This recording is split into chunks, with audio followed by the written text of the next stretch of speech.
tenemos gente de plataforma, gente de cadenas de televisión privada, tenemos productora, para ver una nueva perspectiva de cómo la inteligencia artificial está afectando a nuestro día a día dentro del negocio.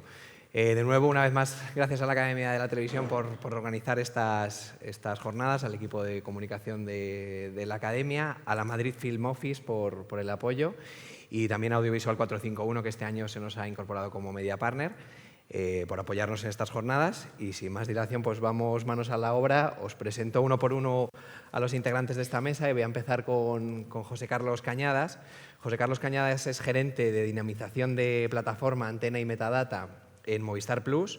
Está formado en Ciencias de la Información, anteriormente trabajó en Sogecable y actualmente lidera gran parte de las iniciativas de inteligencia artificial dentro del área de televisión de Telefónica. Aparte de eso, ha trabajado 18 años en la Universidad de Valladolid como docente de producción y realización audiovisual publicitaria y creo que lidera una de las partes en donde Movistar Plus está destacando más es el tema de la transformación y de la digitalización de las empresas audiovisuales. Por empezar con algo muy práctico, ¿en qué casos de negocio, en qué modelos de negocio Movistar Plus está aplicando la inteligencia artificial ahora mismo? Sí, pues eso. Buenos días a todos. Sí, nosotros llevamos varios años ya trabajando con la IA, pero es verdad que estos últimos años ha tomado una revolución muy grande, ¿no? Entonces, lo que estamos ahora es principalmente trabajando con generativa, ya que somos televisión, somos contenidos, generamos, ¿no? Entonces, estamos trabajando bastante con IA generativa y estamos sobre todo haciendo material promocional, puesto que tenemos grandes cantidades de material que ofrecemos a nuestros clientes y queremos que la experiencia sea pues, mucho más unificada, ¿no? Queremos que esa experiencia de todos los contenidos tengan sus trailers, tengan su material gráfico, tengan su misma experiencia, ¿no? Entonces, esa cantidad de contenidos es muy difícil de gestionar de esa manera, ¿no? Porque necesitaríamos muchísima gente, pero es que aunque tuviéramos toda esa gente sería imposible, ¿no? Entonces, para mantener esa experiencia que estamos hablando, lo que hacemos nosotros principalmente es eso, generar material promocional que nos enriquece la experiencia de nuestro cliente, bien sean cartelas, bien sean trailers, bien sean previews. Si sois consumidores de plataformas, pues sabéis, ¿no? Este tipo de vídeos que cuando vamos a consumir algún título, pues nos hace un avance, nos hace alguna cosa de eso. De esa manera estamos haciendo miles y miles de trabajo que de otra manera sería imposible llegar. Entonces, estamos repercutiendo todo eso en la experiencia de nuestros clientes y en realmente dar ese trato unificado de todo, porque es verdad que le damos un trato muy destacado a los estrenos y todo eso, pero todo el catálogo que tenemos y todo eso, la única forma de poderlo enriquecer es a través de aplicaciones ahora que estamos trabajando de IA generativa. No sé si así un poco. Muy bien, luego ya vamos desarrollando. Maite Hidalgo es directora del Centro de Excelencia de Inteligencia Artificial del Grupo MediaPro, con casi 25 años en el ecosistema digital. Se unió en 2002 al programa pionero mundial centrado en datos IMC de Don Schultz y el de la Escuela Kellogg sobre marketing integrado del Northwestern University y ha desarrollado su carrera en organizaciones multinacionales, startups, consultoría y un par de emprendimientos. Es profesora asociada de IA Ética en el Instituto de Empresa y en la Universidad de Alcalá de Henares y en el Grupo MediaPro ha sido pionera en la puesta en marcha de un laboratorio digital de IA junto a Microsoft para desarrollar soluciones aplicadas al audiovisual. ¿Esto qué consiste, Maite? O sea, ¿cómo funciona? ¿Cuántas personas trabajan en él? ¿Qué balance haces de este trabajo que habéis llevado a cabo en estos últimos meses? Bueno, buenos días a todos. Nosotros somos el grupo de Centro de Excelencia de IA dentro de MediaPro y la actividad que desarrollamos de identificación de iniciativas para llevar a cabo con todas las unidades de negocio, hay una parte de innovación continua que es la que hemos acordado con este modelo de colaboración con Microsoft, ¿no? La tecnología ahora va a una velocidad que yo creo que es lo que ha creado tanto hype este año, ¿no? El boom de las IAs generativas, de los grandes modelos de lenguaje, de vídeo, de imagen, de voz. Y en ese sentido, claro, Microsoft además con Azure puedes consumir OpenAI, ¿no? Que es uno de los grandes actores en este ecosistema.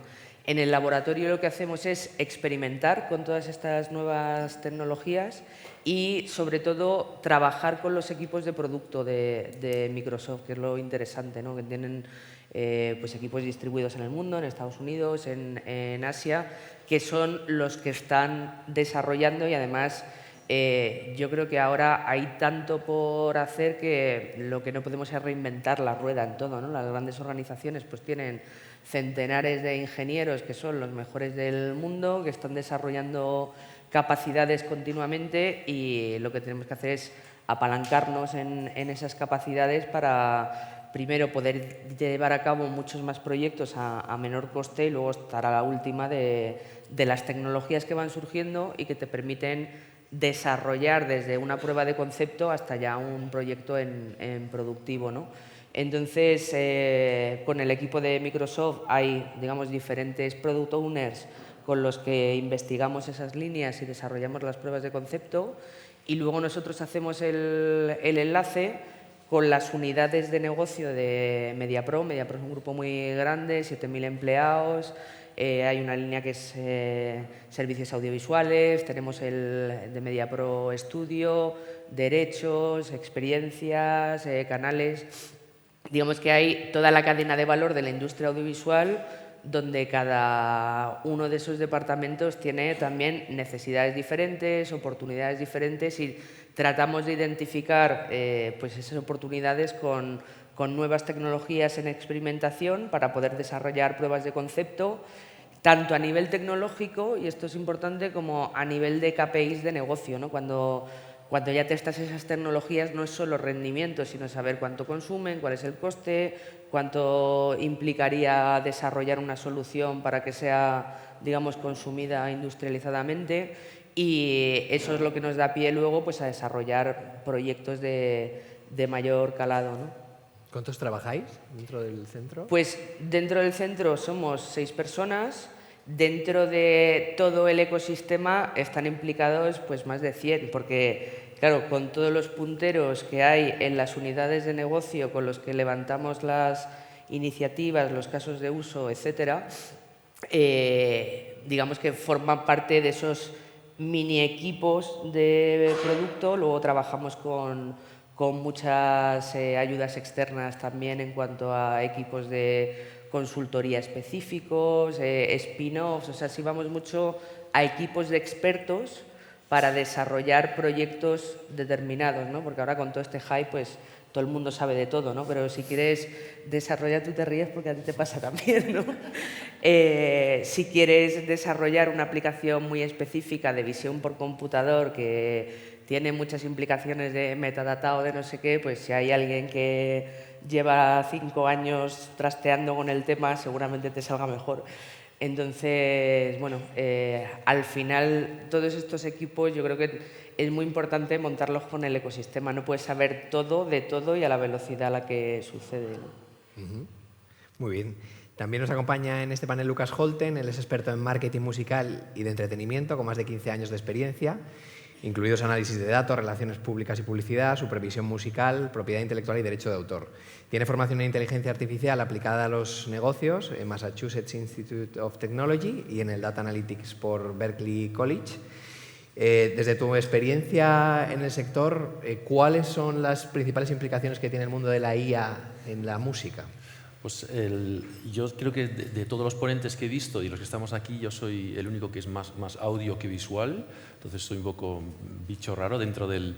Pero creo que sí, creo que es importante explicar pues una experiencia o una cosa que ocurrió en el mundo de la música, del audio, hace 20 años, que fue la irrupción de la nueva tecnología para la que nadie estaba preparado. No había leyes, no había alternativas, las compañías no estábamos preparados, que fue la piratería, la descarga ilegal, etcétera, etcétera. Entonces nosotros tardamos casi 20 años en remontarnos de esa revolución tecnológica para la que nadie está preparado. Yo lo que estoy viendo es que ahora mismo los gobiernos se están moviendo más rápido, las leyes se están aprobando más rápido, hay un contexto, un entorno legal que está avanzando muchísimo más rápido que cuando surgió la descarga ilegal, la piratería, y eso es buenísimo.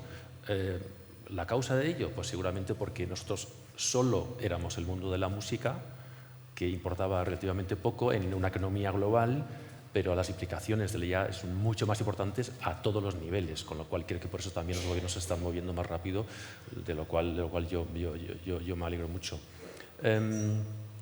La implicación en el mundo de la música por parte de la IA va a ser sobre todo a la hora de la creatividad, de ayudar a la creatividad, porque a pesar de que pues, ahí podemos debatir durante horas, por ahora la IA generativa no crea por sí sola, esa es mi opinión, lo que podemos debatir si queréis, pero no crea por sí sola, pero sí puede ayudar a la creatividad, puede asistir y puede hacer que todo vaya más rápido en los procesos de producción musical y de composición.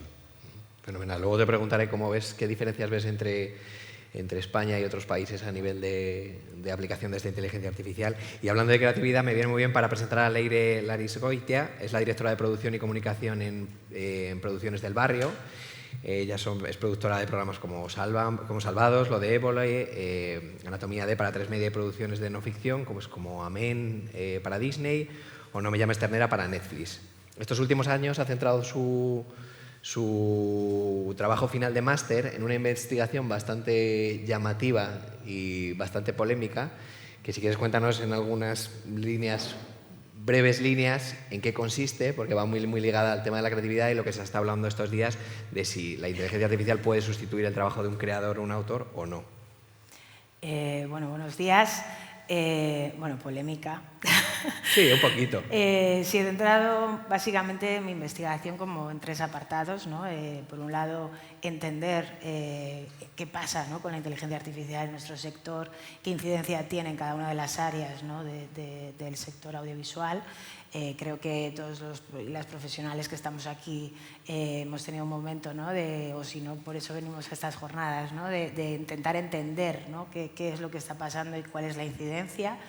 Lo que está claro es que es una tecnología transformadora que está ya y bueno, me puse un poco a investigar y un poco en torno a eso me centré en una encuesta que hice en torno al sector y a los profesionales para ver cuál era el nivel de familiaridad, ¿no?, de las diferentes áreas en torno a la IA, su utilización, cuáles son las preocupaciones, ¿no?, y los dilemas que se nos plantean.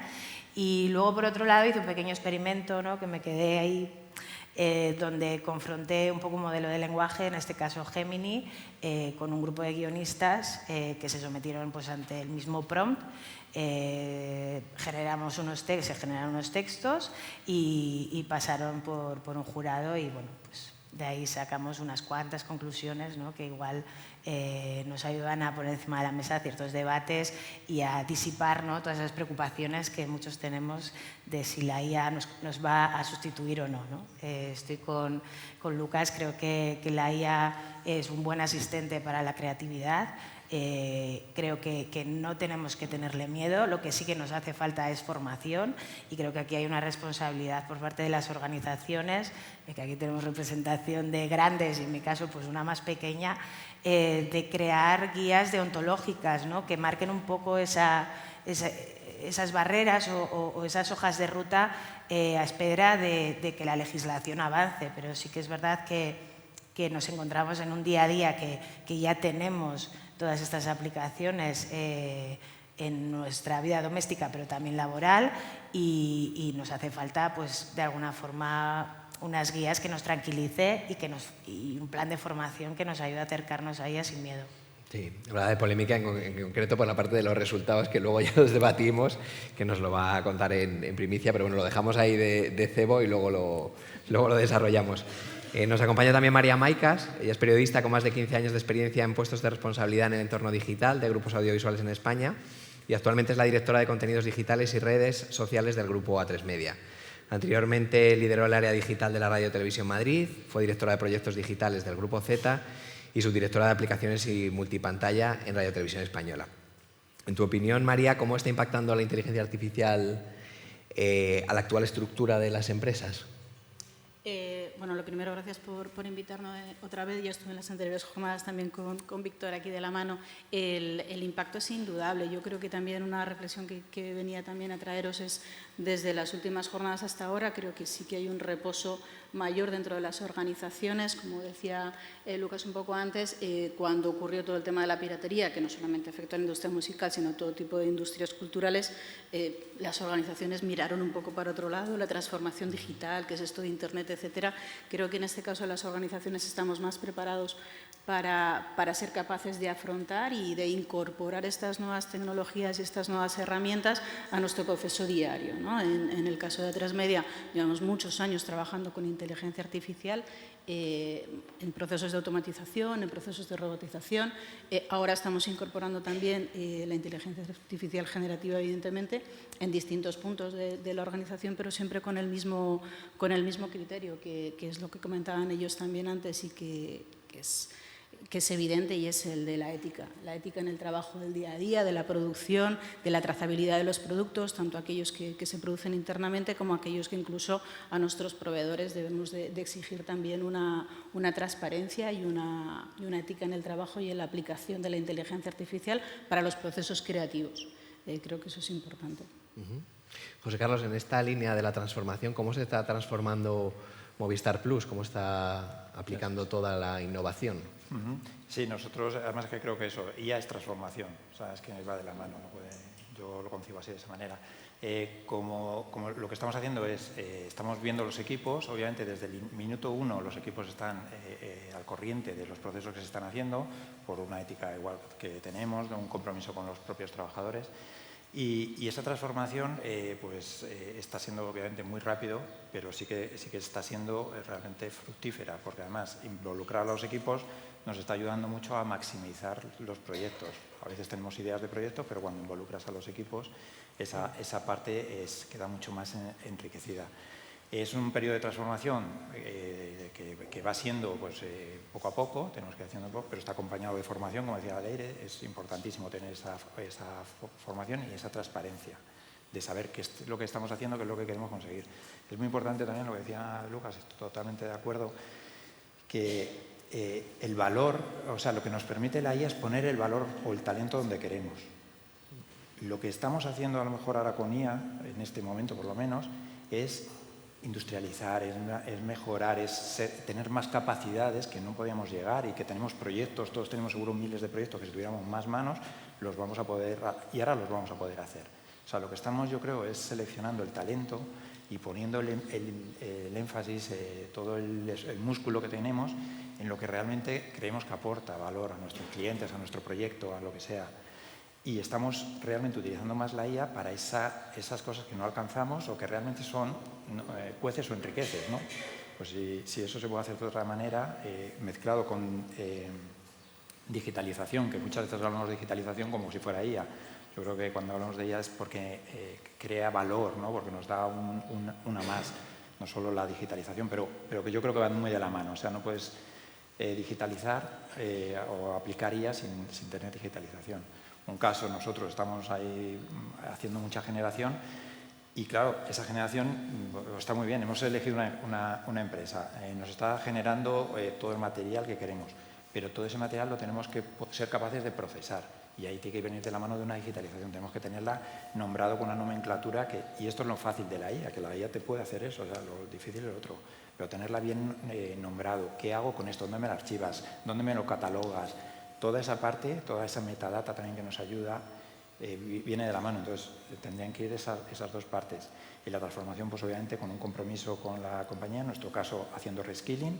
Hemos hecho algunos ya ejercicios que ya han tenido impacto en la estructura y lo que se están creando son nuevas profesiones de la mano del propio trabajador, buscando esas nuevas...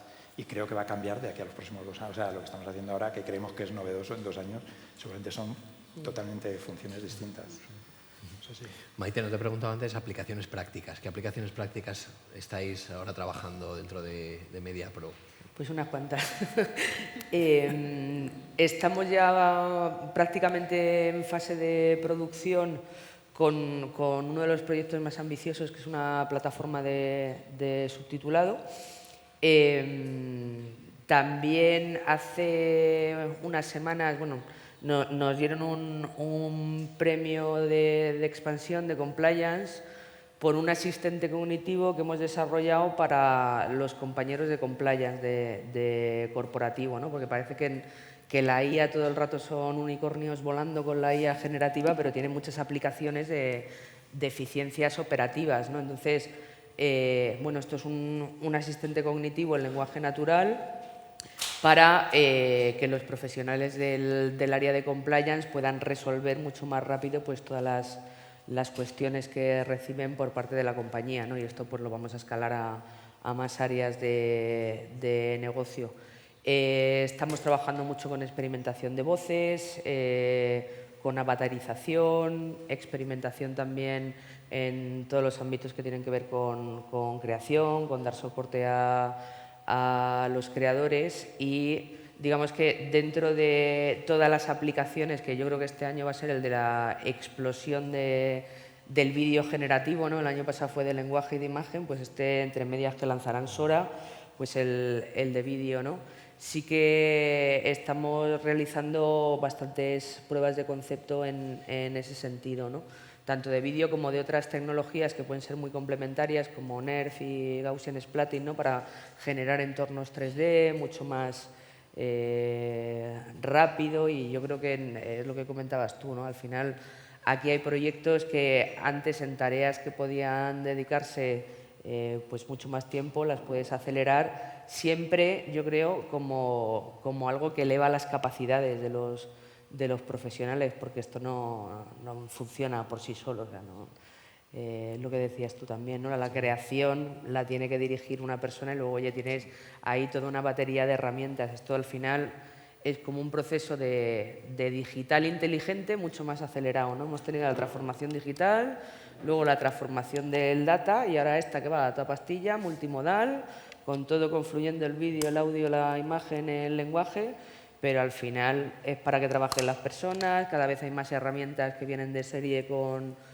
capacidades de IA integrada, y yo creo que eso es lo que al final acaba generando también una cultura, la propia adopción, que es donde creo que en las organizaciones tenemos que hacer una labor de evangelización mutua, ¿no? Nosotros en el último año hemos hecho como casi 30 workshops con pues como medio millar entre directivos y profesionales de distintas áreas para explicar qué era la IA, claro, para cada uno de sus departamentos, ¿no? Pero esto lo customizábamos todo, no es lo mismo explicárselo a alguien de corporativo de compliance que alguien que está trabajando en creación de guiones o en servicios audiovisuales en producción.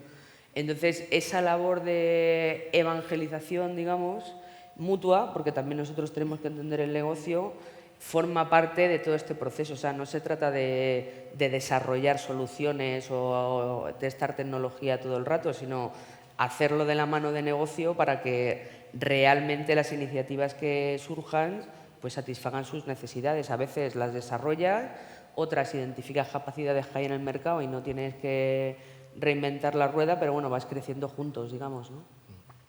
Sí, comentábamos antes con José Carlos que también que es una de las cosas que está haciendo Movistar Plus, ¿no? que tiene que estar entendido como algo más global, no son aplicaciones concretas, sino es una transformación total de una empresa relacionada con esta labor que decías de evangelización y de cómo cada departamento puede aplicar a sí mismo pues, estas capacidades. No es una cuestión de vamos a desarrollar una cosa concreta para alguien, sino es algo un poco más global. Y en esa línea que mantenían José Carlos y Maite, Lucas, ¿cómo crees que la IA puede impulsar el talento humano?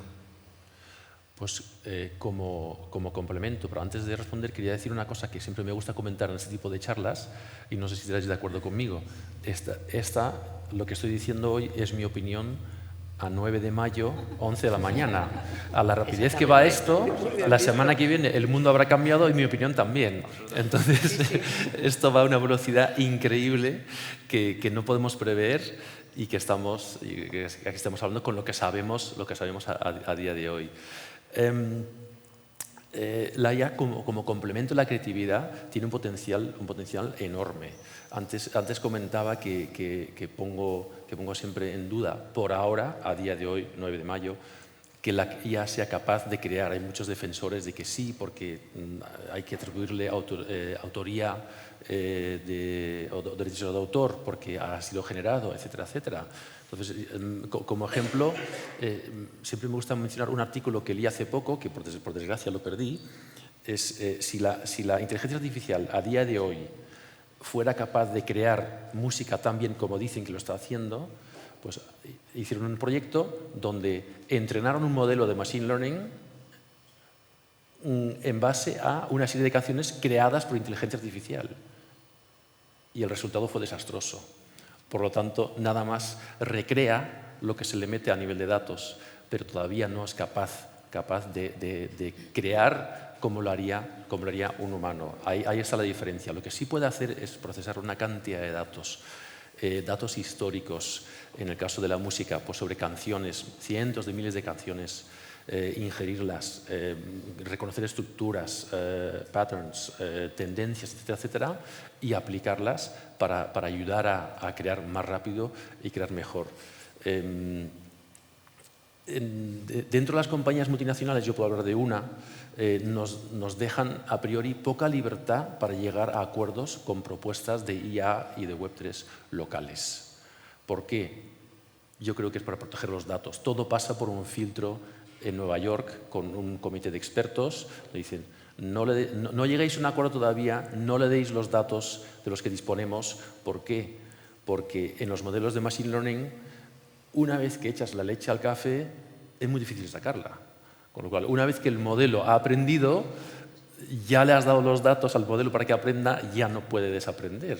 O a lo mejor es muy complicado. Tú eres una experta, a lo mejor puedes decir si puede desaprender, pero a priori ya es tarde. Por lo tanto, las diferencias por ahora entre España o entre Europa y otros países es que en las grandes corporaciones todo pasa por un comité en Nueva York con expertos y ellos llegan a acuerdos con las compañías que realmente ven importantes y que pueden aportar. En esa línea de la creatividad, y vuelvo a tu experimento y a tu investigación, ¿cómo has visto tú desde tu experimento y desde esa investigación esto que está comentando Lucas? Las conclusiones a las que has llegado con esa investigación en relación sobre todo a la creatividad y esa comparativa entre un humano y una inteligencia artificial. Bueno, en el caso de mi investigación fue algo muy concreto. El prompt pedía un documental de un tema de actualidad con una duración aproximada de 60 minutos, donde hubiera un hilo narrativo llevado por varios personajes y esto lo lancé a un equipo de guionistas diverso que tuvieron 24 horas para hacerme llegar una sinopsis, ¿no? Una idea. Y bueno, y en paralelo utilicé el modelo de lenguaje Gemini que simplemente le trasladé ese prompt, no hice ningún entrenamiento ni nada. Un poco el objetivo de este experimento era, en base a lo que sería la originalidad, el estilo de lenguaje, la argumentación y la viabilidad, ¿no? De las ideas que iba a recibir, pues pasarla por un panel de expertos, ¿no? Que a ciegas puso estas notas, ¿no? Bueno, el resultado, yo fui la primera sorprendida, es decir, cuando introduje ese prompt, Gemini, como sabéis, te da 3 opciones inmediatas, me tiró 3 ideas ya que efectivamente cumplía, ¿no? con esa demanda y tenía en actualidad. Y bueno, fue divertido mezclarlo, ¿no? Con las ideas que recibí de este equipo de guionistas. El resultado, efectivamente, viendo los datos objetivos de las valoraciones de esos expertos a nivel de creatividad, es decir, la idea que les llegó, no hubo diferencia de valoración si era de un humano o del modelo de lenguaje.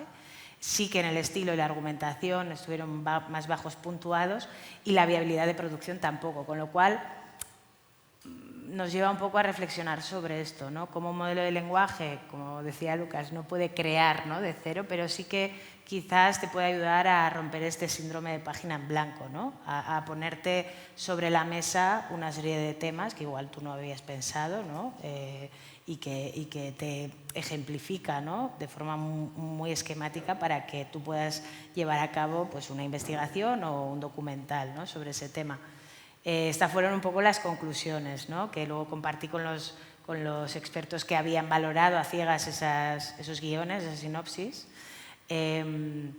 Y sí que pues, bueno, ellos denotaban que había como una falta de argumentación, ¿no?, como que esa parte de escritura humana efectivamente es insustituible, ¿no?, porque bueno, cuando trabaja un guionista en una sinopsis intenta condensar, pero también ponerle un poco de alma, ¿no?, y de creatividad en la historia. Pero en cambio pues, la idea y una idea viable, ¿no?, a nivel de producción, pues resultó así. Quiero decir que lo podéis probar en vuestros móviles, o sea, poner un prompt así y ver qué ideas salen. No, es interesante. ¿Me ¿no? dejas preguntarle? Claro. ¿Y pusiste a Gemini como experto?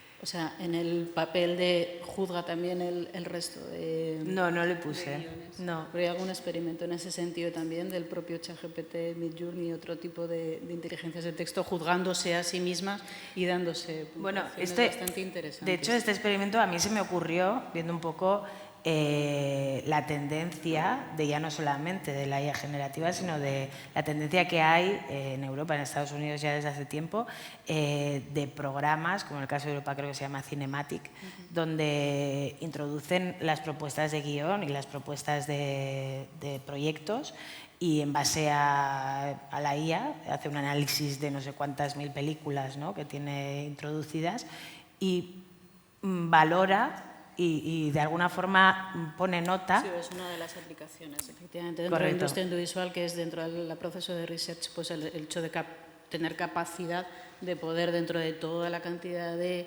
propuestas y de candidatos y de guionizados y de segmentar, echarte de una primera mano, de esa primera cribada para, en base al entrenamiento, evidentemente, que tú le vas aplicando, en base a tus criterios y en base a toda la base de datos que puedes llegar a tener sobre esa temática. En el lado de la información es muy claro, poder obtener unos resultados muy aproximados a lo que tú harías como un humano.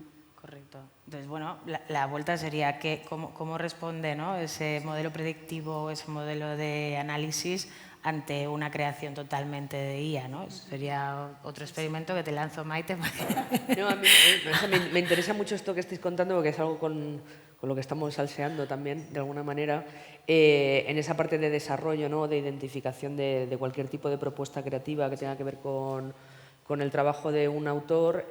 Claro, cuando hay tal cantidad ingente, masiva de información, yo creo que una aplicación muy interesante de inteligencia artificial es poder ponderar qué tipo de discurso estás llevando al mercado en digamos, tu adopción de uno u otro material, ¿no? Si hay representatividad de determinados colectivos, cuáles son los enfoques que se están eligiendo o seleccionando en cuanto a pues, minorías o determinados conflictos, etcétera, ¿no? Y claro, ahí dependiendo de la instrucción y de cómo articules ese tipo de proyecto, yo creo que puedes sacar conclusiones bastante nutritivas, ¿no? Para decir, oye, es imposible que haya una cabeza en un área que sepa de todo lo que estoy recibiendo, de lo que filtro y de lo que luego selecciono y llevo al mercado, cuáles son todos esos temas a los que les estoy dando más prioridad, en qué tono se habla de esos temas, cuáles son las aproximaciones, digamos, qué tipo de semántica estoy llevando al mercado, ¿no? Al mercado, a las audiencias, en el sentido más de discurso, y eso me parece que es algo bastante interesante, ¿no? Porque al final la IA aprende de los humanos, es como todo el tema de los sesgos éticos y demás. Hay sesgo porque los datos históricos están sesgados, o sea, no, cuando el algoritmo de Amazon no contrataba ingenieras era porque hacía un proxy con que todos los currículum, los nombres los anonimizaba, pero había características en las que todos los que habían presentado currículums en los últimos X años eran chicos. Entonces, claro, ¿cómo no te va a hacer sesgo la inteligencia artificial? Pues esto yo creo que nos puede servir, pero en positivo, ¿no? Sí, desde el punto de vista también en la información para aplicar la verificación, que es una de las aplicaciones también más interesantes que hay, la verificación de datos, en el área de informativos es súper importante la ejecución y la asistencia de la inteligencia artificial, pero evidentemente siempre con esa intervención humana que te aísle del sesgo y que te ayude a verificar de una manera mucho más correcta. En Atresmedia tenéis un comité de IA práctico de aplicación. ¿Cuándo se usa este comité, ahora que estabas diciendo el tema de las... O sea, ¿cómo funciona? Vamos, está abierto permanentemente, evidentemente. Ahora, una de las últimas, ¿cómo funciona? Pues tiene personas de todas las áreas y ahora están en trabajos fundamentalmente transversales, pero también hay iteraciones con todas las, pues eso, desde publicidad hasta que trabajamos mucho con la parte de programática en la aplicación de inteligencia artificial y de otro tipo de soluciones a clientes, también en el área de branded content aplicado a redes sociales, en el área de grafismo, en el área de informativos, de producción. Entonces, ese comité pues un poco trabaja en plantear soluciones transversales, en incorporar y integrar esas herramientas que a nivel organizativo puedan incorporarse en cada una de esas áreas y luego en dar soporte, ¿no?, más específico a soluciones, a desarrollar POC, que nos permitan a cada uno de nuestros micronichos de la organización poder avanzar en ese sentido. Ahora, por ejemplo, el Copilot es uno de los objetivos que tenemos encima de la mesa, el cómo integrar Copilot de Microsoft con diferentes, pues eso, estudiar los casos de uso, estudiar todo tipo de necesidades y ir aplicándolo. ¿Y se establecen ahí también los límites en ese comité? Sí, obviamente. Sí. O sea, no hay nada que se esté utilizando de inteligencia artificial que no sea comunicado al espectador o que no sea transparentemente transmitido dentro de la propia organización para que todos lo tengamos claro. También es la parte de, ostras, cómo vamos a cuidar de nuestro corazón, ¿no?, de nuestro contenido audiovisual. No puedes andar subiéndolo a cualquier plataforma, no puedes dejar que tu contenido vague libremente sin ningún tipo de control y eso también se ve por el parte del comité. ¿Cuáles son los límites de la inteligencia artificial, José Carlos? ¿Cómo lo ¿A veis nivel vosotros? de ética o de usos Sí. o de eso? O sea, nosotros igual tenemos un comité que también lo analizamos, digamos, al inicio. Entiendo que también es más o menos cuando hacemos cualquier proyecto ya se sabe el uso que se va a hacer de eso, cómo lo vamos a hacer, incluso está ya limitado. O sea, esto no podemos luego, si sacamos de ahí otro caso de negocio, tiene que ser analizado, ¿no? Entonces, desde un principio se mira totalmente que esté en los requisitos que estamos haciendo. Además, en este caso, Telefónica ha participado en la ley europea esta que se acaba de aprobar hace un mes. Está, pues seguro que algunos de vosotros también, pero bueno, hemos participado y nosotros ya teníamos una autorregulación que estábamos aplicando previa a esa ley que encaja totalmente con lo que hay. Entonces, esos usos son siempre también con nuestros partners y con nosotros estamos al final trabajando con contenidos y obviamente todos esos están en contratos, el uso que vamos a hacer promocional de todo ese material y en un principio va todo eso. Quería matizar una cosa antes de la transformación y es que simplemente, si me permitís, es un poco rebobinar, a lo mejor os descoloco, pero que creo que es una cosa que antes le hemos hablado y es una cosa que hay que iniciar. O sea, esto ha venido para quedarse, es mi opinión. Va a evolucionar, ha venido para quedarse lo de hoy, mañana vendrá otra cosa, pero viene a más, ¿no? Entonces yo creo que es una cosa que hay que iniciar, porque es un debate que se crea muy sano, que se crean las organizaciones, lo hemos hablado antes, ¿no? Y al final esa transformación nos ayuda a que empecemos a hablar de ese debate. Yo no pondría tanto el foco en el objetivo a fecha de hoy de la aplicación que me va a resolver la vida, sino en empezar a que cada rincón de mi compañía empiece a hablar de transformación y empieza a asimilar, porque las ideas, yo puedo tener ideas, pero de verdad mi experiencia es que las ideas se han maximizado una vez que han llegado a los equipos. Lo hablábamos antes y yo creo que estamos todos de acuerdo en que hay que empezar a hacer eso y empiezan a pasar los meses y la compañía empieza a tener esa transformación, ese gen ahí metido. Yo creo que es importante, por eso creo que es importante empezar a decir, vamos ya por ello.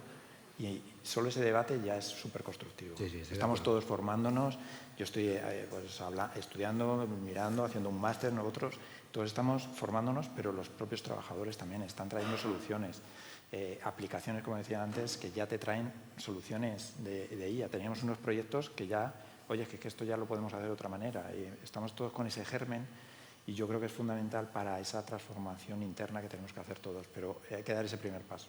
Sí, yo creo que parte además Porque de luego es cada uno natural. de nosotros, ¿no? O sea, más allá de, o sea, las empresas pues tienen que hacer ese proceso un poco de evangelización que decíamos, pero que parte de cada uno de nosotros, vosotros sois expertos que estáis muy metidos en el tema, pero más allá de eso, pues todos los que cada uno en nuestro puesto de trabajo, pues normalizarlo como una herramienta más, ¿no? Que al final es un poco el foco de estas jornadas.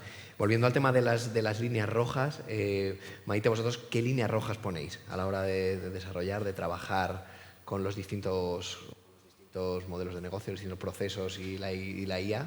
¿Qué líneas rojas establecéis? ¿Cómo trabajáis? O sea, yo creo que hay líneas rojas obvias que son las que tienen que ver con llevar a cabo una IA responsable y ética, ¿no? Ahora se habla más de ello por los modelos masivos y por el marco regulatorio de la AI Act, pero es algo que desde 2019 que salió el grupo de expertos de la comisión, que ahí también estabais Telefónica con Richard Benjamin y sacasteis todo el assessment de autorregulación.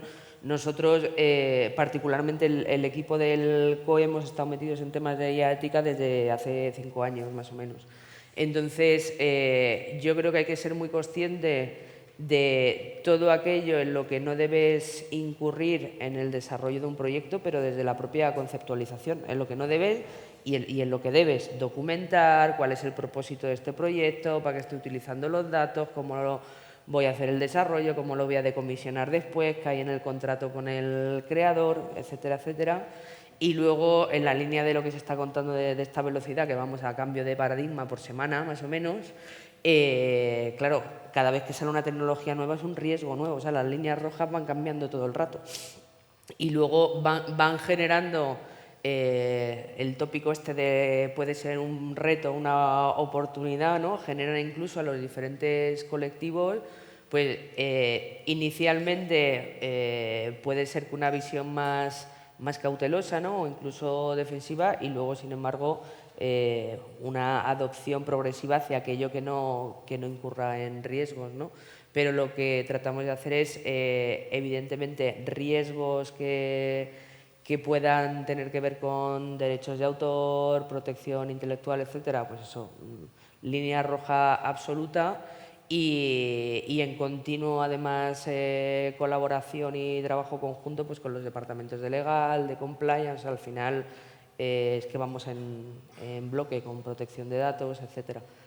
Porque si no, digamos que ante toda la innovación que hay, necesitas evaluar muchas casuísticas en todo el ciclo de vida del algoritmo y claro, pues son cuestiones que hay que abordar de manera muy seria. En esta línea, Lucas, ¿ves diferencia, en esta parte como más legislativa y de regulación, ves diferencia entre España y otros países? Y ya no me quedo tanto en Europa, que luego lo vamos a ver en la última de las mesas, sino con Estados Unidos, con Japón. Muchísimas. ¿En qué sentido? Pues primero me gustaría comentar que me encanta oír hablar de las grandes empresas teniendo comités de autorregulación 5 años de que haya leyes. Eso me parece bonito. 5 años, ¿eh? De que haya leyes, de que haya realmente leyes aprobadas. Bueno, para salió la en el totalidad. 2019 claro, los 7 principios éticos. A partir de ahí pues Sí. empezar a hacer assessments. Yo creo que es súper importante que en las grandes y pequeñas empresas que haya autorregulación, que haya conciencia de lo que se está haciendo, cómo se usan los datos, qué datos se usan y para qué se usan, antes de que la ley diga esto no lo podéis hacer, esto es porque las consecuencias pueden ser tremendas. Con respecto a diferencias, en cuanto a leyes, tenemos por un lado tenemos Europa que se acaba de aprobar y tenemos Estados Unidos, donde se están aprobando diferentes leyes. La legislación en Estados Unidos es otro mundo. La ley de propiedad intelectual en Estados Unidos es similar a la de Europa, pero también tiene sus particularidades. Y desde muchos rincones, entre ellos las discográficas, se está empujando para que la imagen, la voz, el timbre de voz y las características de la voz de los cantantes tengan la misma protección de copyright que la autoría de las canciones y sus grabaciones. Eso es importante. No sé si visteis hace poco, vi unas imágenes que a Pablo López le ponen 3 canciones suyas, una cantada por Shakira, una cantada por Pavarotti y otra cantada por no sé quién. La voz de Shakira, yo dije, esta no es Shakira. Pero la de Pavarotti, o sea que era realmente como si Pavarotti hubiese cantado la canción de Pablo López, que es imposible que la haya cantado. pero realmente está muy logrado. Entonces, en el momento en que ya se le puede clonar digitalmente su imagen y su voz con muchísima exactitud a un cantante, queda totalmente desprotegido cualquier cosa que haga, porque a partir de ahora cualquiera puede sacar una canción cantada por Ed Sheeran, por Bruno Mars o por Madonna. Eso se está empujando por eso en Estados Unidos. La ley se llama la ley Elvis, que me parece muy gracioso, parece una anécdota. Y luego estamos viendo eso por un lado, leyes que protegen, y no digo que sean leyes correctas, porque pasado mañana a lo mejor tenemos que cambiar todas las leyes, pero bueno, por lo menos hay unas leyes. Y en Japón lo que estamos viendo es que el proyecto de ley, el borrador, dice que los modelos de Machine Learning se pueden entrenar con datos conseguidos legalmente o ilegalmente, con permiso, sin consentimiento, y que el resultado de ese Machine Learning, de ese algoritmo, se puede usar con fines comerciales. O sea que es totalmente lo opuesto a lo que está ocurriendo en Estados Unidos y en Europa. Por lo tanto, estamos todavía en un mundo muy incierto, donde espero que de aquí a unos años haya convergencia a nivel global, pero de momento no la hay. No, de nuevo, yo creo que al final se pone el foco en cada uno de los agentes de la industria, ¿no? O sea, porque si al final pues, la regulación va por un lado, pero tampoco tiene la capacidad de ir por delante de la tecnología, en este caso, de las aplicaciones. Y lejos de los comités que las grandes empresas pueden tener, desde tu punto de vista, Leire, y como productora, con menos capacidad para establecer algo tan ambicioso como puede ser esto de los ejemplos que hemos hablado, ¿cuál puede ser una guía deontológica, llamémoslo, para productoras audiovisuales como las nuestras a la hora de trabajar con la IA? Pues yo un poco apuntando a lo que decía Maite, llevándolo obviamente a lo que puede ser una productora pues, pequeña o incluso un profesional, ¿no? Creo que por un lado la ley, o sea, es decir, saber, ¿no?, en qué punto y hoy ¿qué hora es? Las 10:30, ¿no? Porque después tenemos el panel de ley y nos contarán. Cómo estamos, es imprescindible, ¿no?, que las organizaciones, pequeñas, grandes, como sean, estemos al día de esto. Por otro lado, también se ha hablado de la transparencia, ¿no?, de ser honestos y reconocer y normalizar que tanto un texto como una imagen, como lo que sea, ¿no?, esté generado con IA.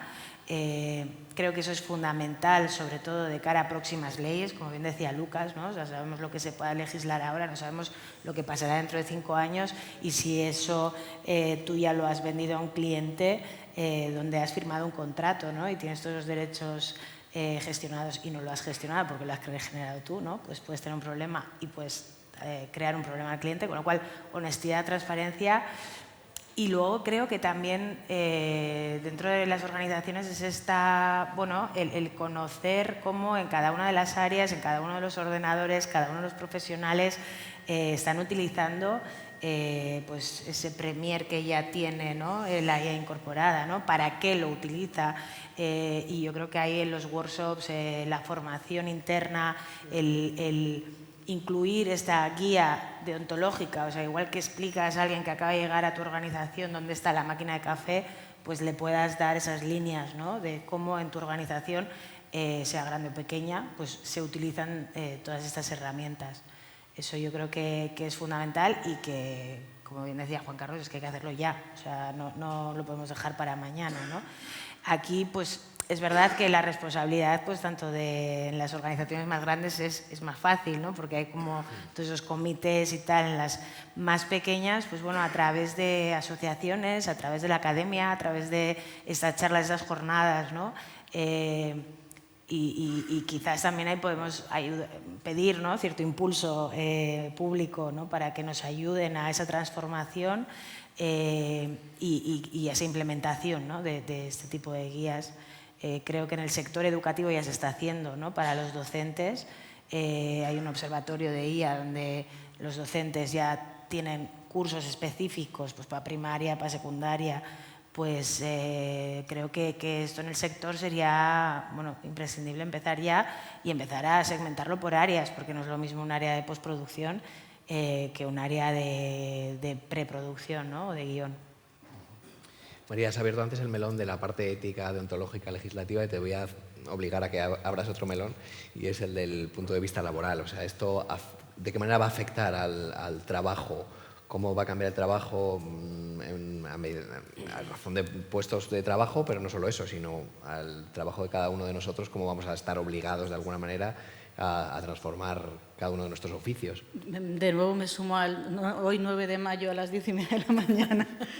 Creo que sí que hay ciertas estadísticas, ¿no?, que dicen que determinados sectores profesionales de nuestra industria, la de creadores de contenido audiovisual o de información, que sí que ven más en peligro su puesto de trabajo, pero de nuevo creo que se trata de la adaptación y de incorporar y de abrazar de alguna manera, sin necesidad de que ese abrazo te ahogue, las nuevas herramientas. Creo que están surgiendo nuevas profesiones, que hay mucha oportunidad, que los mercados laborales de creación de contenido siguen siendo súper flexibles y cada vez deben de serlo más. Y el ser capaz de contar con skills, con habilidades alrededor de la inteligencia artificial para incorporarlo de una manera responsable, pero también innovadora, ¿no? O sea, yo creo que también tenemos que dar un poco de espacio al, vale, vamos a controlar, vamos a dar un manual de estilo, vamos a que la gente sepa cómo tiene que utilizar de forma responsable la inteligencia artificial. Ostras, pero hay que dejar espacio a la imaginación, ¿no?, que al final es lo que sí que tenemos los humanos y lo que nos va a permitir utilizar la inteligencia artificial de la mejor manera posible. Creo que hay muchas oportunidades alrededor de la IA, siempre con un control. O sea, hace poco en el mundo más digital se sufre mucho el impacto de la inteligencia artificial. Google acaba de terminar su último algoritmo, update de transformación, y ha penalizado absolutamente todas las URLs, todos los sites que utilizaban de forma masiva la inteligencia artificial para producir contenido. Hace un año Google te decía que le daba igual, que no pasaba nada, que no te penalizaba. Ha habido un montón de gente que se ha enriquecido durante este año, murió, ya está. Pero si no intentas, no estoy diciendo que lo hagamos, ni muchísimo menos, ni que lo tenga que hacer desde el punto de vista profesional una empresa de medios de comunicación, pero que hay que intentar cosas. Y en ese sentido creo que la inteligencia artificial va a abrir nuevos caminos y cada semana uno nuevo. Sí, yo creo que aquí la clave es estar muy actualizado y ser muy flexibles con el tema. Sí. Porque es verdad que habrá muchas profesiones que van a estar afectadas y lo hemos estado viendo también estos días, pero también se generan muchísimas oportunidades. Muchas oportunidades, efectivamente. Entonces, yo creo que hay muchos sectores que van a poder encontrar una salida gracias a la inteligencia artificial y otros que deberán transformar un poco su book, ¿no? Os voy a pedir una última reflexión antes de pasar al turno de preguntas y abrir un pequeño debate alrededor sobre todo del reto. ¿Cuál es el reto que nos queda, qué tenemos por delante? Si queréis hablar de oportunidades o más de amenazas, ¿cuál sería una última reflexión acerca de a dónde vamos? Bueno, además mi personalidad es así, es optimista, entonces no puedo ser de otra manera, pero realmente lo veo una oportunidad. Yo realmente lo veo una oportunidad en la que yo no veo eliminación, veo transformación, lo hemos dicho. O sea, lo que pasa es que la nomenclatura de los puestos a lo mejor es lo que desaparece, pero no ese puesto lo que ahora va a utilizar es otras herramientas, otras capacidades, y yo creo que es también crear, pues no sé, el planificador 2.0. O sea, es otra evolución, es una evolución, una transformación, y yo lo veo una oportunidad. El reto es ser capaz de no perder el tren, creo, que hay que estar ya ahí, hay que empezar a navegarlo y gestionarlo, y bueno, siempre con una ética, con un tal, ser capaces de que todos estemos cohesionados, capaces de seguir creando con todo esto, y para mí pues aprovechar la oportunidad. O sea, además es que ya lo hemos hecho, todos los que estamos aquí, todos los medios, llegó Internet, se acaba el mundo, llegó no sé qué, se acaba, o sea, hemos sido capaces de reconvertir nuestras, y lo hemos hecho de forma natural, entre comillas. Lo que pasa es que hay que abordarlo. Yo lo que creo es que hay que abordar ya esa necesidad. Así que adelante. Maite, ¿cuál es el reto? Pues yo creo que el reto es poder definir y desarrollar una visión estratégica del uso de la IA para cada organización. Al final la tecnología evidentemente está para generar valor para el negocio, los negocios estamos para generar valor para el mercado, los accionistas, y prosperidad para los empleados.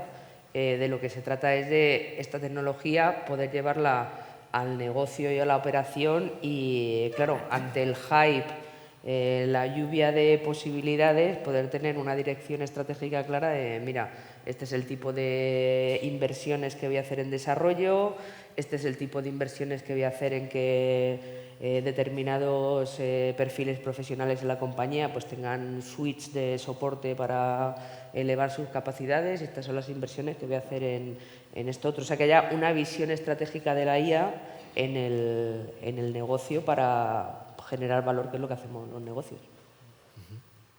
Lucas, de tu punto de vista. Para mí el reto es la formación transversal en las empresas, desde el management top level hasta recepción, hasta producción, ventas, distribución, todo. La empresa que en su sector sea la primera en que todos los departamentos optimicen sus recursos o sus tiempos utilizando la inteligencia artificial, pero incluso desde el departamento legal, que hizo un trabajo para posibles aplicaciones para el departamento legal, la primera empresa que en todos sus departamentos optimicen sus recursos utilizando la inteligencia artificial tiene una ventaja competitiva con el resto, sobre el resto. Leire. Pues es que me lo ha quitado, Lucas, porque, tal cual. Total más uno. Sí, yo creo que hay que, como decía al principio, ¿no? Hay que quitar ese miedo, que yo creo que estamos todos un poco paralizados por donde empezamos, ¿no?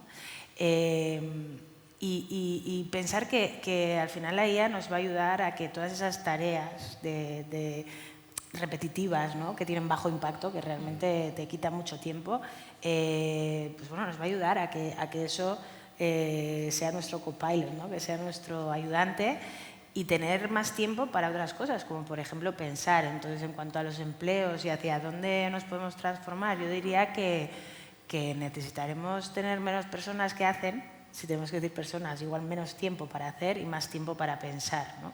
Que creo que también esta tecnología va a requerir de un sentido crítico, de saber valorar, ¿no? Qué es lo real, qué no, que es lo que nos falta hoy en día, ¿no? Sí.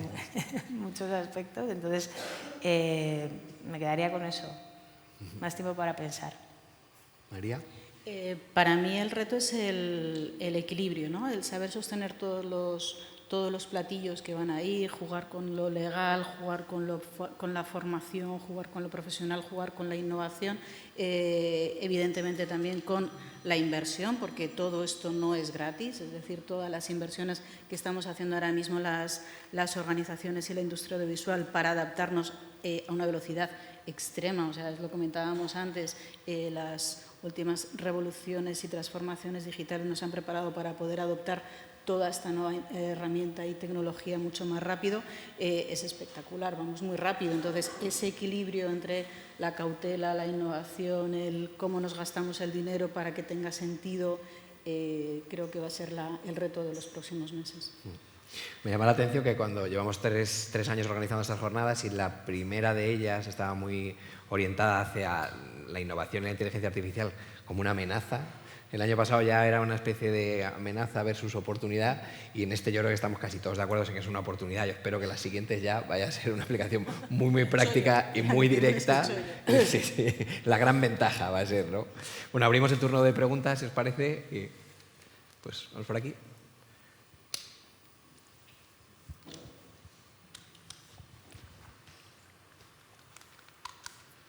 Hola, buenas tardes. Enhorabuena porque me ha parecido una mesa muy interesante. Se nota mucho cuando la gente tiene las piernas en los dos sitios, en el negocio y en el dato, ¿no? Mucho. Tenía tres preguntas. La primera, hablabas del corazón del contenido.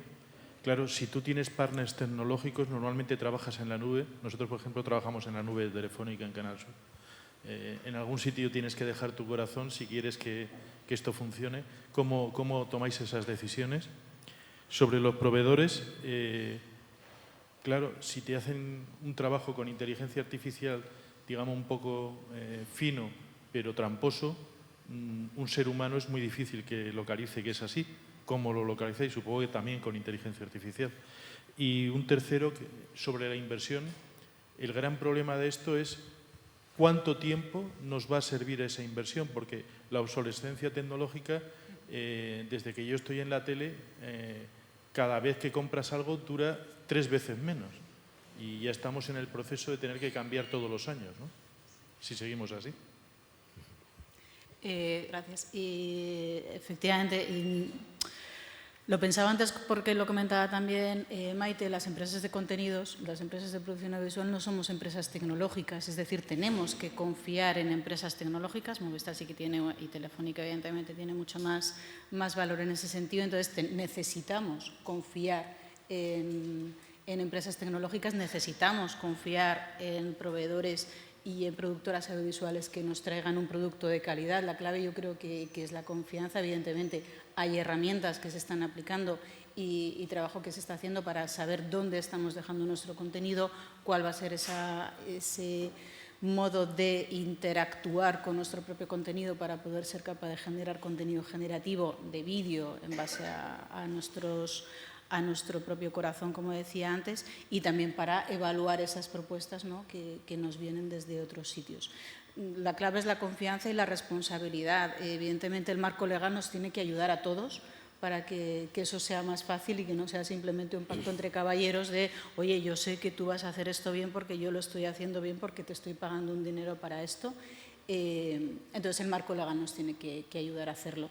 Y sobre la parte de la inversión, pues sí, es que la obsolescencia programada es lo que… Por eso creo que hay que poner mucha cabeza, ¿no? Y por eso hablaba del reto del equilibrio, de esas grandes inversiones.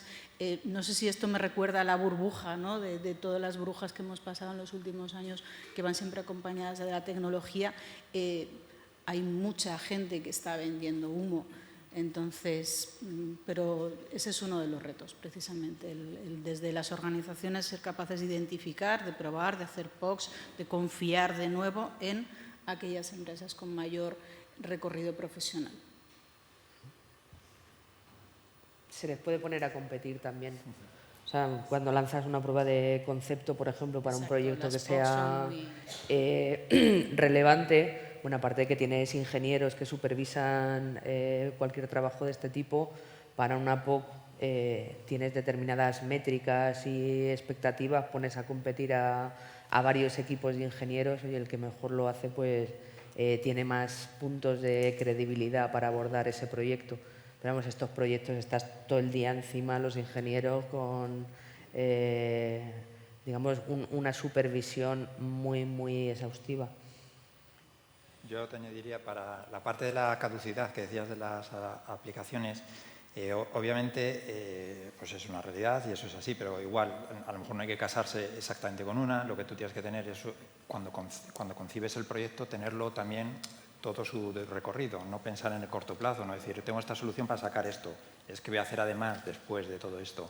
Es decir, puedes hacer que sea un programa, que sea programación abierta para que luego tú lo puedas coger, dárselo a tu proveedor, desarrollarlo, que lo puedas desarrollar tú internamente.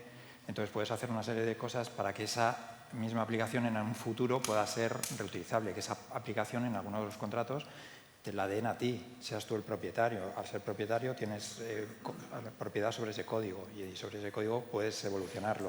De esa manera no estás simplemente unido a que si una empresa, por lo que sea, gestiona de otra manera, hace otro cambio, lo que sea, ya te quedas ahí fuera. Tienes que intentar quizá ver más allá del uso de hoy.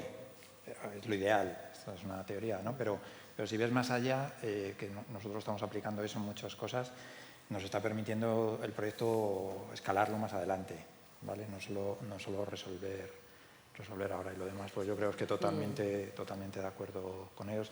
La identificación, creo que también has preguntado, ¿no? ¿Cómo lo identificamos? También eso viene en acuerdos con los partners, lo que han hablado de que tanto la legislación como los propios contratos te ayuden a eso. Yo creo, nosotros por lo menos ahora mismo no tenemos un foco puesto en detectar qué proveedor nos está engañando y todo eso. Supongo que quizá con el tiempo aparecerá, pero ya sí que se está exigiendo que nos lo identifiquen cuando se usa, que nos lo marquen cuando… Y eso ya nos está aclarando, bueno, oye, por lo menos aquí te lo hemos dicho y si en algún momento se detecta más adelante o por lo que sea, tenemos ya capacidades pues, para un poco gestionar esa parte. No sé si con esto te contestamos. Mi pregunta era para María, que has hablado antes del valor de la verificación de datos con el IA. No sé si existe una herramienta específica para esto, si se ha desarrollado algo específico, porque me da la impresión de que cuando he usado ChatGPT muchas veces me ha dado datos que no son muy verídicos. Es que precisamente ChatGPT, aunque sea la última de las versiones, está como anclado en el tiempo, ¿no? No crece. La nueva versión que van a sacar ahora tampoco también está anclada en el finales del 23, es decir, sí que existen determinadas soluciones de verificación de datos, que en el caso de informativos de Antena 3 Noticias tienen un área específica de verificación que utilizan un modelo concreto que ellos van entrenando y sobre todo orientado a determinadas temáticas muy concretas. No te sabría decir ahora, si quieres te busco la info, pero sí que se está trabajando. En el caso de RTV, yo creo que Pere Ávila el otro día también compartió algunas de las soluciones que ellos están afrontando, pero sí son soluciones bastante específicas, pero no ChatGPT. Hola. Bueno, creo que es el sentimiento de todos si digo que uno de los miedos que nos provoca la IA es la pérdida de puestos de trabajo, y habéis estado hablando un poco de que puede ser incluso una oportunidad.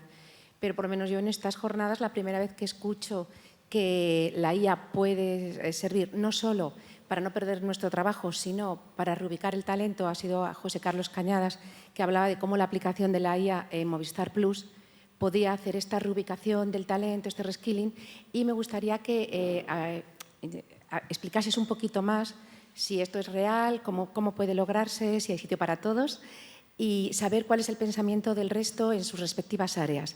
Y por otro lado, me gustaría que Leire me explicase un poquito mejor cuando ha hablado del experimento que hizo con el documental de 60 minutos y decía que a nivel de producción no era viable, que adentrases un poquito más en el detalle de por qué no era viable. Era viable. Pues entonces, te había entendido al revés, ¿por qué es viable esta producción, ¿no? Vamos, a nivel productivo, ya no en cuanto a la generación del contenido, las ideas, ¿no? Sino la producción. Gracias. Bueno, os hablo por alusiones. Cuando hablamos de eso, del reskilling y de poner el talento, lo veo como una oportunidad, porque la profesión nos tiene que evolucionar. Quiero decir, yo no voy a hacer lo mismo hoy y si me quedo donde estoy, pues en algún momento alguien me dirá, ya esto no sirve. Por eso creo que es la oportunidad de que tengamos esa capacidad de reskilling.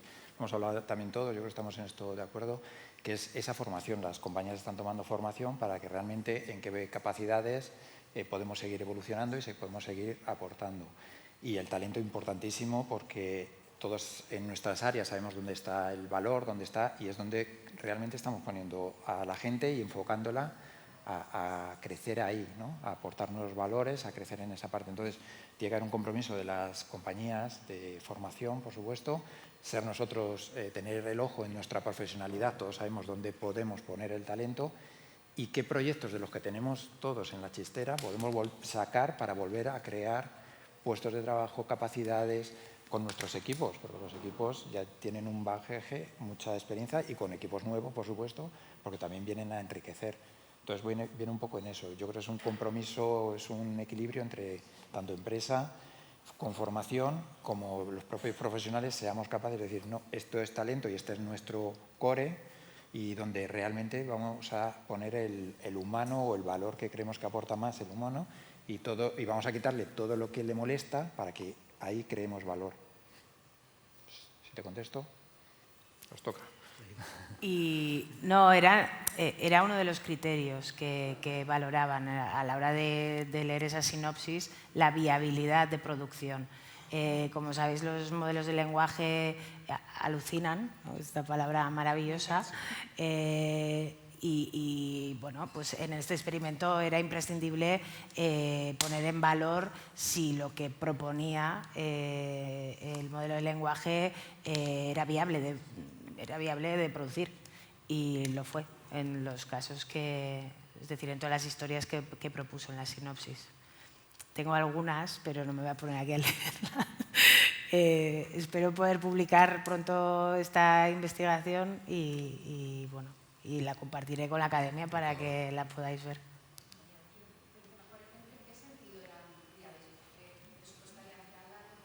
Sí, porque eran historias que podían, por ejemplo, una hablaba de la, me sale en catalán, la sequera, la sequía, ¿no? Y planteaba un recorrido a través de varios pueblos de España con un tal, o sea, que eran historias que se podían perfectamente llegar a producir.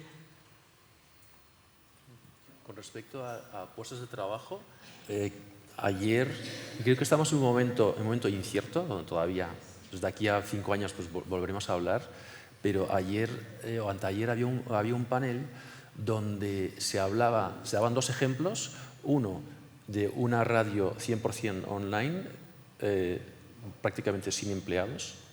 Bueno, no hablo de los, obviamente hay ingenieros detrás que entrenan los modelos, pero era una radio online que buscaba la información, escribía los guiones y lo convertía en voz y transmitía noticias. Y otro ejemplo de una aplicación que podía hacer una transmisión deportiva de un partido, no me acuerdo de qué deporte era, y podía hacer la realización de vídeo, poner grafismos, mantener el marcador, repetir la última jugada interesante y todo eso pues, encadenando modelos de IA. Y en el mismo panel se defendía a ultranza que no se iban a poner puestos de trabajo, que son 2 opiniones difíciles de conciliar en este momento. Lo que sí sé, no sabemos qué va a pasar de aquí a 5 años, lo que sí sé es que cualquier persona en un tiempo muy breve debe tener competencias de inteligencia artificial, debe entenderla, debe aplicarla a su puesto de trabajo día a día y ser consciente de ello, para que no ocurra el peor de los presagios, que yo creo que no va a ocurrir. Lo que sí que es verdad es que el futuro va a estar en manos de gente con una alta capacidad y conocimiento de cómo aplica la IA a su trabajo. Luego, en ese sentido, es verdad lo que decía Lucas. O sea, por un lado está eso y por otro lado luego veremos el caso de Alba Renay, que es una influencer aplicada al marketing digital, en el que hay 30 personas trabajando detrás de ella. O sea, para sustituir a una persona necesitas 30, ¿no? O luego la cantidad de trabajos que yo creo que se van a generar alrededor de lo que es la IA específicamente. Como hablaba antes Maite, decía yo, son 6 en concreto, pero trabajan con 100 relacionados con el tema. Entonces, bueno, yo creo que en ese sentido, por un lado, a lo mejor no es el mismo trabajo, no es el mismo oficio, pero puede generarse, desde luego, se van a generar, no queda otra hasta que la tecnología se desarrolle. ¿Alguna pregunta más? Sí. Hola, buenos días. Soy Paco Torres, director y productor. Yo llevo años utilizando, ¿no?, la IA, y lo que he estado aprendiendo, escuchando estos días, me llega a pensar que obviamente tenemos que trabajar, creo, entre una IA responsable y ética, como ha defendido obviamente Maite, o una IA capitalista, ¿no? Pero yo creo que la IA nos ayuda obviamente a ahorrar tiempo, a extender nuestro trabajo, y si nosotros seremos los creadores, pero nos ayudan obviamente a crear. Y ha habido algo, creo que Leire acaba de matizar, el hecho de tener tiempo. Sí, este ahorro de tiempo lo podemos dar como un valor añadido, ¿no?, a nuestros clientes, pero en un mundo tan dinámico, ¿no?, tan rápido como el nuestro, el que podamos dedicarle más tiempo a los proyectos, yo creo que es importante, ¿no? Antes de haceros la pregunta, ayer por la noche me fui a ver The Book of Mormon, que si no lo habéis visto lo recomiendo, un musical impresionante. Hubo algo que me sorprendió muchísimo y fueron las transiciones, ¿no? De repente aplica en el teatro, en un musical, aplica transiciones cinematográficas. Y me parecieron sorprendentes, a mí me emocionaron y hacía tiempo que no veía algo así en el teatro, ¿no? Pues un poco creo que puede pasar con nosotros, es decir, que, sí, que la IA no viene a acabar con nosotros ni con nuestro trabajo, nos va a dar la oportunidad de hacer cosas nuevas o incluso de pensar cosas nuevas, ¿no? Que estamos siempre ahí atascados haciendo lo mismo, pues de repente ayer cuando estaba viendo la obra de teatro digo, joder, claro, aquí está la respuesta a dónde estamos ahora mismo. Mi pregunta es, ¿estáis hablando con las corporaciones tecnológicas? Es decir, las grandes corporaciones del audiovisual, de la música, ¿estáis teniendo conversaciones con ellas? ¿Estáis trabajando con ellos? Gracias. Bueno, yo por lo menos por lo que yo sé, a nivel España no, pero sí a nivel Estados Unidos, a nivel top level. Se está hablando y se está negociando con ellos, sobre todo por el uso de datos, para que no se usen los datos indiscriminadamente y sin pedirnos permiso. Y aprovecho para hacer un pequeño inciso. Paco, ayer me dejaste el corazón dividido, que yo siempre he sido un defensor a ultranza de que cosas creadas por inteligencia artificial 100% pues no deben tener derechos de autor, no deben tener autoría. ¿Por qué? Porque no sabes cómo se ha entrenado el modelo, con qué datos, y los datos usados en sí, las imágenes en sí, en tu caso audiovisual, tampoco sabes de dónde vienen, si tienen derechos de autor. Pero ayer cuando dijiste que te pasabas 50 horas para generar un vídeo de 1 minuto y que hacías 500 vídeos previos para tener un resultado final, digo, hombre, algo de autoría tiene que tener este hombre, ¿sabes? Algo le ha dado a la máquina para que saque el resultado exactamente como él quiera.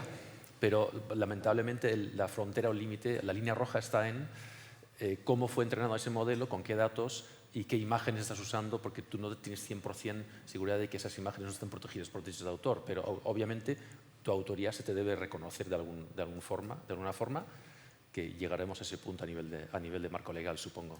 Lucas, en vez de entrar en el debate con ella, ¿estáis constructivamente hablando con ellas?